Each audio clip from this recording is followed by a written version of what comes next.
Hello students, कैसे हैं आप सभी का वेलकम है आपके अपने परिवार एसएससी वाला यूट्यूब चैनल पर। और मैं रविंदर सिंह फिर दोबारा से हाजिर हूं आप सभी के लिए मैथ्स की अदालत शो नंबर यानी कि एपिसोड नंबर 4 में। जैसा कि आप लोग देख पा रहे हैं कि आज हमारा जो मैथ्स की अदालत है, आज हम इसमें मुकदमा लड़ने वाले हैं एपिसोड नंबर 4 में। और क्या हमारे सामने मुकदमा है, किस तरीके से हम इसको जीतेंगे, इस पर चर्चा करेंगे। तो सबसे पहले तो मैं आपको बताना चाहूंगा कि भाई मैं बहुत सारे बच्चों के कमेंट्स देख रहा हूं और भर भर के आप लोग कमेंट्स कर रहे हैं कि मतलब ये जो मैंने पहल स्टार्ट की है जिसमें छोटे छोटे कॉन्सेप्ट्स मैं आप लोगों को बता रहा हूं और उन कॉन्सेप्ट्स का सच में आप लोगों को बेनिफिट हो रहा है, वो कमेंट्स के जरिए मुझे दिखाई दे रहा है। तो भाई ये बहुत अच्छी बात है कि जो मैं एक्चुअल में आप लोगों को देना चाह रहा था वो आप लोगों को मिल रहा है और वो आप उस चीज की कीमत को भी समझ रहे हैं, यानी कि उसकी वैल्यू को भी आप लोग समझ रहे हैं। तो उस वैल्यू को आप समझ रहे हैं क्योंकि ये जो हमारा शो होता है ये होता है रोज सुबह 8 बजे। आप लोगों को एसएससी वाला यूट्यूब चैनल पे क्लास मिलती है जो सिर्फ 15 मिनट का होता है, लेकिन ये जो 15 मिनट है ये गेम चेंजर वाला 15 मिनट होता है, क्योंकि आप लोगों के एग्जाम के अंदर जो डिफिकल्ट क्वेश्चंस आते हैं, जिनमें कॉन्सेप्ट्स लगते हैं, वो गेम चेंज करता है आपके फाइनल सिलेक्शन की, जैसा कि आप सभी को पता है। तो आज के सेशन के अंदर हम लोग क्या करने वाले हैं, आपको पता है कि भाई इस सेशन की वैल्यू क्या है। इसीलिए मैंने आप लोगों को एक वैल्यू के ऊपर, यानी कि जो सब बच्चों का दुख दर्द होता है, जो समझ नहीं पाते हैं कि ट्रिग्नोमेट्री के अंदर वैल्यू पुटिंग कैसे लगाते हैं और वैल्यू पुटिंग के क्वेश्चंस को कैसे समझते हैं, तो आज इस 15 मिनट के शो में जड़ से खत्म कर देंगे इस ट्रिग्नोमेट्री की वैल्यू पुटिंग कॉन्सेप्ट को। मेरे साथ बने रहिएगा इस क्लास के अंदर, और क्लास के बाद फिर दोबारा से फीडबैक देना है कि सर कैसी ये क्लास लग रही है और किस तरीके से आप लोगों को हेल्प हो रही है। तो प्यारे साथियों, सबसे पहले वैल्यू पुटिंग के लिए क्या इंपॉर्टेंट है उस चीज पे हम चर्चा करते हैं। वैल्यू पुटिंग के लिए सबसे पहले आप लोगों को ट्रिग्नोमेट्री की वैल्यूज जो है वो याद होनी चाहिए, क्योंकि ये तो कोई भी याद नहीं कराएगा, ये तो आपकी इसमें कोई मदद नहीं करेगा। इसमें मदद करेंगे आप अपनी आप से खुद से, यानी कि सेल्फ आप लोगों को यहां पर हेल्प करनी है। ठीक है, तो जितनी भी ट्रिग्नोमेट्री की वैल्यू यहां पर है ये सारी वैल्यू जनरली आपको पता होती है, लेकिन मैं आपको बताऊंगा कि सारी वैल्यू का यूज नहीं करना है, क्योंकि आप जब रविंदर सर की क्लास में आए हैं तो कुछ ना कुछ तो एक्स्ट्रा मिलेगा भाई, अदर लोगों से आपको कुछ एक्स्ट्रा दिया जाएगा, तभी तो आप लोग हमारी बात को समझ पाएंगे, तभी तो आप लोग जो है बहुत प्यारा प्यारा सा फीडबैक नीचे डालेंगे कि सर बिल्कुल आग लगा दी, बिल्कुल जलवा दिखा दिया, मजा आ गया। ये सब चीजें तभी आती हैं जब आपकी और हमारी दिल की बात जो है, हमारे दिल की बात आपके दिल तक पहुंचती है। तो प्यारे दोस्तों, सबसे पहले आपको बताना चाहूंगा कि कुछ प्रेफरेंसेस तो मैं आपको बताऊंगा, लेकिन उससे पहले आप लोगों को ये सारी की सारी वैल्यू डायरेक्ट पता होनी चाहिए, तभी आप उस कॉन्सेप्ट को अच्छे तरीके से यूज करेंगे। सबसे इंपॉर्टेंट बात क्या होती है कि जैसे 0 डिग्री है, तो देखो 0 डिग्री पर कुछ वैल्यू 0 होती है और 0 डिग्री पर कुछ वैल्यू 1 होती है, 0 डिग्री पर कुछ वैल्यू 0 होती है और 0 डिग्री पर कुछ 90 डिग्री पर कुछ वैल्यू 1 भी बनती है। अब ध्यान से देखो, 0 डिग्री पर कुछ ट्रिग्नोमेट्री फंक्शन 0 होती है, कुछ 1 होती है, कुछ 0 होती है, लेकिन साथ साथ बड़ी दुख वाली बात होती है कुछ वैल्यू नॉट डिफाइंड भी होती है, कुछ वैल्यू नॉट डिफाइंड भी होती है, कुछ वैल्यू 1 भी होती है और कुछ वैल्यू नॉट डिफाइंड भी होती है। ठीक है, तो अब हम चलते हैं। अभी मैं ऐसा क्यों बता रहा हूं आपको समझ में आएगा। अगर 15 सेकंड के अंदर ट्रिग्नोमेट्री के क्वेश्चंस को सॉल्व करना चाहते हो तो आ जाइए, कदम से कदम मिला के चलना है और फिर देखना कैसे आप लोगों को, कहते हैं ना, राह को मंजिल मिलेगी, लेकिन कदम से कदम मिला के चलना होगा। आइए, 90 डिग्री में अगर हम बात करें सर, कुछ वैल्यू 90 डिग्री पर 1 होती है, कुछ वैल्यू 90 डिग्री पर 0 होती है, लेकिन फिर दुख की बात है कि सर कुछ वैल्यू 90 डिग्री पर नॉट डिफाइन होती है, कुछ वैल्यू 0 होती है, कुछ नॉट डिफाइन होती है और कुछ वैल्यू 1 होती है। यानी कि प्यारे दोस्तों, अगर मैं 0 डिग्री और 90 डिग्री की बात करता हूं तो कहीं पर भी अगर मैं ट्रिग्नोमेट्री की वैल्यू डालता हूं तो सबसे पहली प्रेफरेंस हमें क्या रखनी है, ये मैं आपको लॉजिक के साथ बताऊंगा, रटवाऊंगा कुछ भी नहीं, ऐसा लॉजिक बताऊंगा कि आप लोग कभी भी भूलोगे नहीं।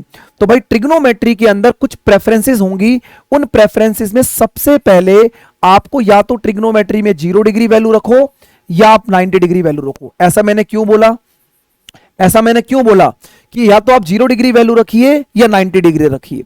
ऐसा मैंने इसलिए बोला, कुछ वैल्यू ट्रिग्नोमेट्री 0 पर 0 होती हैं और कुछ वैल्यू 90 डिग्री पर 1 होती हैं। तो अगर कहीं पर भी अगर हम 1 रख रहे हैं, कहीं पर भी अगर हम 0 रख रहे हैं, तो हमारी कैलकुलेशन मिनिमम होने के चांसेस सबसे ज्यादा हो जाएंगे। लेकिन मैंने बोला सर दुख की बात है कि कई बार 0 डिग्री रखने पर वैल्यू नॉट डिफाइंड बनती है और कई बार 90 डिग्री रखने पर भी वैल्यू नॉट डिफाइंड बनती है। तो इन वैल्यू से हमें बचना है। इन वैल्यू से हमें बचना है, क्योंकि नॉट डिफाइन में जब कुछ भी हम जोड़ते हैं, नॉट डिफाइन में जब कुछ भी घटाते हैं, कुछ भी हम मल्टीप्लाई करते हैं, कुछ भी एडिशन करते हैं, तो वो वैल्यू भी नॉट डिफाइन बन जाती है। इसीलिए मजे की बात है कि 0 और 1 बनता है, लेकिन दुख की बात है कि 90 डिग्री पर और 0 डिग्री पर नॉट डिफाइन भी होता है। तो इससे कैसे बचना है वो मैं आपको समझाऊंगा। पहली प्रेफरेंस आपको समझ में आ गई है कि 0 डिग्री और 90 डिग्री काम करेगी। दूसरी प्रेफरेंस, अगर 0 90 नहीं रख पा रहे हो, कब नहीं रख पाएंगे? जब कोई ट्रिग्नोमेट्री फंक्शन नॉट डिफाइन की तरफ भागेगा, यानी कि नॉट डिफाइन की तरफ अप्रोच करेगा। तो आपको सेकंड प्रेफरेंस रखनी है 45 डिग्री पर। अब सेकंड प्रेफरेंस 45 डिग्री पर क्यों रखनी है? सर 45 डिग्री पर अगर हम बात करें, 45 डिग्री पर साइन थीटा की वैल्यू और कॉस थीटा की वैल्यू सेम सेम होती है भाई, 1/√2 1/√2। और अगर आपके पास साइन और कॉस की वैल्यू सेम हुई तो टेन थीटा की वैल्यू और कॉट थीटा की वैल्यू भी सेम सेम हो रही है। और जब वैल्यू सेम होती है तो कैलकुलेशन मिनिमम बनती है। बोलो यस और नो। आपको सभी को ट्रिग्नोमेट्री वैल्यू को तो पता होता है, लेकिन यूज कैसे करना है ये मैं आपको बताऊंगा आज की क्लास के अंदर। इसी तरीके से सर यहां पर आप देखेंगे कि सेक थीटा और कॉसेक थीटा की वैल्यू भी सेम होती है। तो सेकंड प्रेफरेंस 45 डिग्री इसलिए रखा जाता है क्योंकि मेरे भाई यहां पर आपको पता है कि वैल्यू क्या होती है, सेम होती है। दूसरी प्रेफरेंस आप क्या रखेंगे? 45 डिग्री।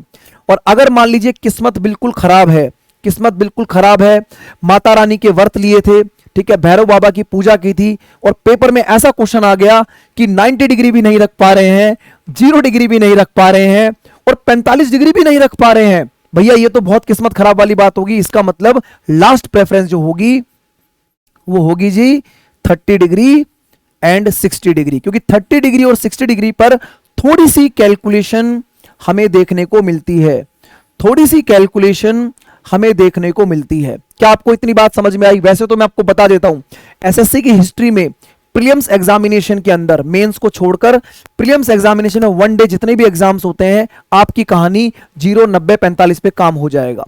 ठीक है, तो मैंने आपको बताया 15 मिनट का शो था, 7 मिनट यानी कि आधा 50% शो जो मैंने आप लोगों को अंडरस्टैंडिंग पे निकाल दिया है। अब देखना लास्ट के 7 मिनट में धुआंधार तरीके से कम भी 10 से 12 क्वेश्चन उड़ा दोगे अगर आप इस प्रेफरेंसेस को ध्यान रखोगे। अब मैं आपको समझाता हूं कि सर कैसे जो है क्वेश्चन हमारे सामने आएंगे और कैसे हमें इनको उड़ाना है, कैसे हमें इनको उड़ाना है वो मैं आपको समझाता हूं। ठीक है, सबसे पहला क्वेश्चन देखो सर, अगर मान लीजिए tan थीटा यहां पर है, यहां पर कॉट है, तो आपको पता है सर tan 0 डिग्री पर 0 होता है, लेकिन tan 90 डिग्री पर इंफिनिटी होता है। तो 90 डिग्री तो नहीं रख पाऊंगा, पहली बात समझ में आ गया, 90 डिग्री पर tan इंफिनिटी बन जाएगा। और अगर मान लीजिए मैं कॉट की बात करता हूं सर, कॉट अगर मान लीजिए 0 डिग्री है तो कॉट 0 डिग्री पर इंफिनिटी बनेगा, यानी कि गुरुजी 0 डिग्री और 90 डिग्री काम नहीं कर रहा है। 0 डिग्री पर ये नॉट डिफाइन और 90 डिग्री पर ये नॉट डिफाइन। अगली प्रेफरेंस कौन सी? बोलो 45। क्या बनेगी जी? 45 डिग्री। अगर 45 डिग्री रखोगे तो 45 डिग्री की वैल्यू यहां पर भी 1 और यहां पर भी 1, और 45 डिग्री की वैल्यू 1/√2 का स्क्वायर 1/2 होगा। बोलो क्लियर है कि नहीं? तो आप बोलेंगे सर ये हो जाएगा 4/1 और 1 2, यानी 4/2, ठीक है, प्लस में ये हो जाएगा सर 1/2, ठीक है, और ये कितना हो जाएगा? √1/√2 का स्क्वायर 1/2 हो गया, तो यानी कि ये कितना बनेगा? 3/2। ठीक है, 4 और 1 5 और 3 8, सर 8/2 और आंसर आ गया जी 4। देखो ट्रिग्नोमेट्री को सॉल्व करेंगे एक अलग तरीके से, तो 4 इस क्वेश्चन का क्या है? अलग करेक्ट आंसर है। यानी कि हमने क्या करा, इसमें थीटा को 45 डिग्री रखा। 0 डिग्री और 90 डिग्री नहीं डाल सकते। क्यों नहीं डाल सकते? अब आपको समझ में आएगा। सर अगर एक ही ट्रिग्नोमेट्री फंक्शन में अगर tan थीटा और cot थीटा एक साथ दिख जाए, एक साथ, तो 0 डिग्री पर cot नॉट डिफाइन, 90 डिग्री पर tan नॉट डिफाइन, तो 0 डिग्री 90 डिग्री काम नहीं करेगा। इसी सेशन के अंदर आपको बता दूंगा कि कैसे आप लोग ट्रिग्नोमेट्री की वैल्यू को पहचानेंगे। अगला क्वेश्चन आप लोगों की स्क्रीन पर ये रहा, ध्यान से देखिएगा क्या कह रहा है क्वेश्चन। चलो भैया जाइए। 1 प्लस में कॉट माइनस में कॉसेक, 1 प्लस में tan प्लस में सेक। अगर tan थीटा और cot थीटा अगर एक ही ट्रिग्नोमेट्री फंक्शन में दिख जाएं तो सर 0 डिग्री 90 डिग्री का साथ हमें छोड़ना पड़ेगा। तुम्हारा साथ यहीं तक था, तो हम चलेंगे 45 डिग्री पर, यानी कि थीटा की वैल्यू को अगर मैं 45 डिग्री रखता हूं तो 45 डिग्री रखने पर आपको पता सर ये 1 होता है, 45 डिग्री पर ये √2, ये 1 होता है और ये बनता है √2, यानी कि 1 प्लस में 1, 2 माइनस में √2 और 1 प्लस में 1 यानी कि 2 प्लस में √2। बहुत बढ़िया। a plus B a minus B यानी कि 2 का स्क्वायर माइनस में √2 का स्क्वायर, ठीक है, 2 का स्क्वायर 4, √2 का स्क्वायर 2, 4 में से 2 जाएगा तो आंसर विल बी 2। बोलो भाई मजा आ रहा है कि नहीं आ रहा? कमेंट में जरूर कमेंट पढ़ूंगा मैं आप सभी के कि आप लोगों को ये जो धुआंधार तरीका मैंने बता दिया है आपको कितना बेनिफिट ये कर रहा है। प्रैक्टिस करने के बाद भी आप कमेंट कर सकते हैं और वीडियो देखने के बाद भी आप कमेंट कर सकते हैं। आइए जी, एक बहुत प्यारा सा क्वेश्चन आप लोगों की स्क्रीन पर फिर लगा दिया गया है। ट्रिग्नोमेट्री सॉल्व कर रहे हैं, आपको लगेगा नहीं, आपको ऐसा लगेगा सिंप्लीफिकेशन कर रहे हैं, एलसीएम एलसीएम लेके काटा पीटी चालू कर देंगे हम लोग। अब देखिएगा, सेक थीटा है, 1 प्लस में साइन कॉस है, 1 प्लस में कॉस है, यहां पर 1 प्लस में साइन है और टेन है। एक बात देखो सर, टेन थीटा आ गया, टेन आ गया मतलब 90 डिग्री तो मैं नहीं रखने वाला, क्यों? 90 डिग्री पर ये नॉट डिफाइन हो जाता है, 90 डिग्री पर ये नॉट डिफाइन हो जाता है। अच्छा मैं आपको एक चीज और बताता हूं, जैसे मान लीजिए अगर आप चाहते हैं कि आप खुद से क्वेश्चन को सॉल्व करें तो आप ऐसा भी काम कर सकते हैं, जैसे ही मैं क्वेश्चन लाता हूं आप वीडियो को पॉज कर लो, आप वीडियो को पॉज कर लो और पॉज करने के बाद क्वेश्चन खुद से सॉल्व करिए। आप चेक करिए कि जो मैं आपको सॉल्यूशन बता रहा हूं कि आप उसी रास्ते पर हैं। अगर आप उसी रास्ते पर हैं तो आपकी दिल की बात और हमारे दिल की बात मिल रही है, इसका मतलब सिलेक्शन होने की राह चल पड़ी है। ठीक है जी, चलिए। तो सर 90 डिग्री काम नहीं करेगा, क्यों करेगा? क्योंकि सर 90 डिग्री पर टेन इन्फिनिटी होता है। तो क्या थीटा को 0 डिग्री रख सकता हूं? चेक करता हूं एक बार जरा। 0 डिग्री पर ये 0, 0 डिग्री पर सेक थीटा 1 होता है, 0 डिग्री पर साइन 0, 0 डिग्री पर साइन 0, लेकिन कॉस की वैल्यू 1 होती है। तो इसका मतलब एक काम कर रहा है सर, यहां पर 1 हो गया, 1 प्लस में 0 यानी कि 1 और नीचे रह गया 1, कोई दिक्कत नहीं है। यहां पर 1 है और 1 प्लस में 0 यानी कि 1 और सर ये हो जाएगा 0, क्योंकि टेन 0 0 होता है। 1/1 1/1 यानी कि आंसर 2। भाई साहब मजा आ गया जी, आपके कमेंट तो आने ही आने हैं, क्योंकि ऐसी ट्रिक जो है बहुत ही कम मिलती है। तो आप लोगों के लिए जो अदालत शो है, आज हम मुकदमा लड़ रहे हैं कि क्या सच में मैथ्स को डिफिकल्ट बना के बच्चों को डराया जाता है या सच में मैथ्स डिफिकल्ट है। तो जज साहब आप आदेश दीजिए और जल्दी से जो है फैसला सुनाएंगे हमारे बच्चे कमेंट सेक्शन के अंदर। आइए अगले क्वेश्चन की तरफ चलते हैं। नेक्स्ट क्वेश्चन आपके सामने दोबारा से ये रहा, ठीक है। कॉस लिखा हुआ है, टेन लिखा हुआ है। अब आपको बात समझ में आ जाएगी धीरे धीरे करके, जैसे जैसे एक एक क्वेश्चन मैंने छांट छांट के रखे हैं। आपको पता है सर पिछले क्वेश्चन में टेन के साथ सेक था, भाई सेक थीटा का उल्टा करो या कॉस का उल्टा करो, 0 डिग्री पर तो एक ही रहेगा। आप बोलेंगे जी सर, यानी कि मैं 90 डिग्री नहीं रख सकता क्योंकि टेन यहां पर 90 डिग्री पर काम नहीं करेगा, तो मैं थीटा को 0 डिग्री रख सकता हूं। चेक करते हैं एक बार। सर 0 डिग्री पर अगर मैं काम करूंगा, 0 डिग्री पर ये 1 हो जाएगा, 90 डिग्री पर ये 0 डिग्री पर ये भी 0, ये भी 0, ये भी 0, तो 2 गुणा में 1, 2 माइनस में 1 हो गया। ठीक है, 1/1 यानी कि 1, 1/1 यानी कि 1। सर ये हो जाएगा बाहर 1 और अंदर हो जाएगा 1 + 1 यानी कि 2, तो 1 और 1 2 इस क्वेश्चन का फिर से आंसर है। और एक चीज मैं आपको बता देता हूं, अगर आप में से कोई भी बच्चा क्रॉस चेक करना चाहे तो इस क्वेश्चन में 45 डिग्री रख के भी सॉल्व करना, एक बार करके देखना यार जरा, है ना। मैं चाहता हूं कि एक बार करके देखना, 45 डिग्री करके देखना। भाई साहब इतने आंसू निकलेंगे कि पहुंचने वाला नहीं मिलेगा एग्जाम के अंदर।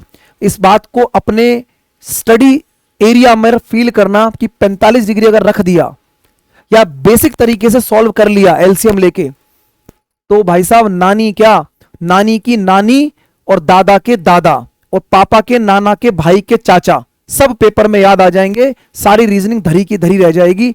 इसलिए जो बता रहा हूं उस पर काम बढ़िया तरीके से कर लेना, ठीक है जी। समझ में आ गया 0 डिग्री क्यों रखा, 90 डिग्री क्यों नहीं रखा, 45 डिग्री तो वैसे भी नहीं रख सकता मैं यहां पर। क्यों? अगर यहां पर 45 रखूंगा तो सर यहां पर 1 माइनस में 1, और 45 डिग्री में किसी भी नंबर के नीचे अगर 0 आ जाए, अगर मैं यहां पर 45 डिग्री रखूंगा तो नीचे 0 बन जाएगा, और किसी भी नंबर के 0 मतलब इंफिनिटी, इसलिए 45 डिग्री भी काम नहीं करने वाला है, ठीक है जी। आइए मेरे दोस्तों अगला क्वेश्चन देखो जरा। अब कई बार क्या होता है वेरिएबल की फॉर्म में क्वेश्चन आते हैं। अब इस क्वेश्चन में देखो सर, यहां पर लिखा है कॉस, यहां लिखा है साइन, यहां लिखा है सेक, यहां लिखा है कॉस, यानी साइन का उल्टा कॉसेक, कॉस का उल्टा सेक। इस केस में भी 0 डिग्री और 90 डिग्री काम नहीं करेगा। क्यों नहीं करेगा? सर 90 डिग्री पर कॉस 0 होता है, लेकिन 90 डिग्री पर सेक होता है 0 का उल्टा इंफिनिटी। ठीक है, 90 काम नहीं कर रहा। अब आ जाओ 0 डिग्री पर। सर 0 डिग्री पर साइन तो 0 होता है, बहुत अच्छी बात है, लेकिन सर 0 को उल्टा कॉसेक क्या होता है? इंफिनिटी होता है। तो जब भी साइन का उल्टा कॉसेक और कॉस का उल्टा सेक अगर एक साथ आ जाए तो वहां पर भी 0 डिग्री और 90 डिग्री काम नहीं करेगा। तो थीटा को क्या रखोगे? 45 डिग्री। आ जाइए जी 45 रखो। तो सर 45 रखोगे तो यहां पर बनेगा √2, यहां बनेगा 1/√2, यहां पर √2, यहां पर भी 1/√2। तो जो x की वैल्यू है वही y की वैल्यू बन रही है। तो अगर मैं x और y को सॉल्व करता हूं तो सर इसका एलसीएम बनेगा √2 और ये √2 इंटू √2 यानी कि √2 का स्क्वायर -1। तो कितना आ गया 1/√2, यानी कि x की वैल्यू और y की वैल्यू 1/√2 आ चुकी है। तो सर 1/√2 का स्क्वायर 1/2, 1/√2 का स्क्वायर 1/2, अंदर भी 1/2 प्लस में 1/2 प्लस में 3। बोलो जी, तो ये कितना बन गया 1/4। ठीक है, हाफ और हाफ कितना होता है, आधा और आधा, आधा और आधा 1 होता है, 1 में 3 जोड़ोगे 4 हो जाएगा, 4 से 4 कटेगा, मेरा आंसर 1 हो जाएगा। बोलो जी, फील हो रहा होगा कि ट्रिग्नोमेट्री पढ़ रहे हैं या ट्रिग्नोमेट्री का हलवा बना दिया, लग रहा है कि नहीं लग रहा, बताइए जरा फटाफट से। क्लियर है? चलिए अब मैं आप लोगों को यहां पर जो है एक छोटी सी बात और समझाना चाहता हूं। ठीक है, क्वेश्चन काफी सारे हैं, समय हमारे पास 15 मिनट का होता है, कोई दिक्कत नहीं है, 2-3 मिनट एक्स्ट्रा भी हो जाए तो कौन सी बड़ी प्रॉब्लम है। अब आप तेजी से समझ पाओगे कि सर tan और cot A है, cos और sin B है, तो ना तो 0 डिग्री और 90 डिग्री काम नहीं कर सकता क्योंकि tan और cot एक साथ बैठे हुए हैं। tan और cot अगर एक साथ है 0 90 काम नहीं करेगा, 45 रख दो। थीटा को 45 डिग्री रखते ही सर ये 1 होता है, ये भी 1 होता है, तो a का मान कितना आएगा, a की वैल्यू आ जाएगी 0। 45 डिग्री पर ये भी 1/√2, ये भी 1/√2, तो b की वैल्यू भी क्या आ गई 0, यानी 45 डिग्री रखने पर a की वैल्यू 0, b की वैल्यू 0। 0 90 क्यों नहीं रख रहे हैं, क्योंकि आपको पता है कि 0 90 पर tan और cot एक साथ कभी काम नहीं करते हैं। आ गया ना माहौल, 15-20 मिनट के अंदर बात समझ में आ गई होगी। तो सर यहां पर a की वैल्यू 0 प्लस में 4, ठीक है, और b की वैल्यू 0 माइनस में 1 का होल स्क्वायर, तो ये बनेगा 4, यहां बनेगा -1 का होल स्क्वायर, आंसर क्या हो जाएगा जी 4। ये रहा जी D option. Alright, done done done done, I hope सभी को मजा आ गया होगा। ठीक है, तो एक क्वेश्चन मैं आप लोगों को होमवर्क दे रहा हूं, अगर आपको ट्रिग्नोमेट्री की वैल्यू पता है तो यहां पर आपको क्या करना है, यहां पर एंगल की ऐसी वैल्यू रखनी है, एक्स और वाई की ऐसी वैल्यू रखनी है जो 11 को सेटिस्फाई कर जाए, और वही यहां पर साइन की वैल्यू सेक की वैल्यू रख के आप क्वेश्चन को सॉल्व करके बताइएगा, क्योंकि कुछ तो आप लोगों को भी देना पड़ेगा।